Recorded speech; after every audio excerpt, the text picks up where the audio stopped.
Hello जी, कैसे हैं आप सभी। आई होप आप लोग सभी अच्छे होंगे। मैं शाम में बाबू के साथ खेल रही थी, टाइम पास कर रही थी क्योंकि उस दिन उसका हॉलीडे था तो वो बोर हो रहा था और बारिश हो रही थी जिसके कारण बाहर नहीं जा पाए थे। उस वक्त नीचे नहीं खेलने गया था तो मैं उसके साथ बात कर रही थी, तभी हस्बैंड आए, बोले तीज की शॉपिंग नहीं करना, शॉपिंग का नाम लो। और मैं ना तैयार हूँ, ऐसा हो ही नहीं सकता। फिर जल्दी जल्दी रेडी होकर के हम लोग निकल दिए साड़ी के शॉप पे, क्योंकि साड़ी ही सबसे ज़्यादा ज़रूरी है।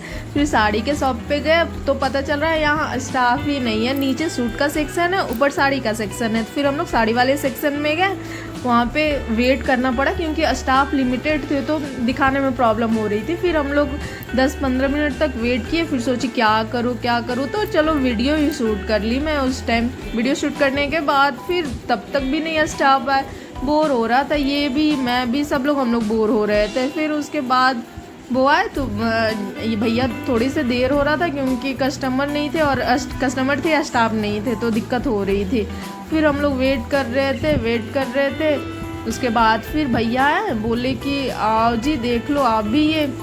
हम लोग तो साड़ी बहुत सारी देखी, साड़ी पसंद भी आई, बट दिक्कत था कि भैया बोल रहे थे कि हमको ड्रैपिंग नहीं आती, हम ड्रैप करके नहीं दिखा सकते। बट जब तक साड़ी पहनो नहीं, समझ में ही नहीं आता है कि कैसा साड़ी लग रहा है, ये दिक्कत आ रही थी। भैया बोल रहे थे आप खुद से पहन सकते हो तो पहन लो, लेकिन मैं ट्राई नहीं करवा पाऊँगा। तो फिर वो ये भी बोले कि आप आज जा सकते हो, नेक्स्ट डे आ जाना। फिर मैं साड़ी नहीं खरीदी, वहाँ से चलिए, क्योंकि जब तक ट्राई नहीं करो समझ में ही नहीं आएगा साड़ी, और साड़ी तो ट्राई करना मस्ट है। फिर हम लोग वहाँ से निकल दिए और फिर खाने के लिए चल दिए। खाना वाना खा करके घर वापस आ गए।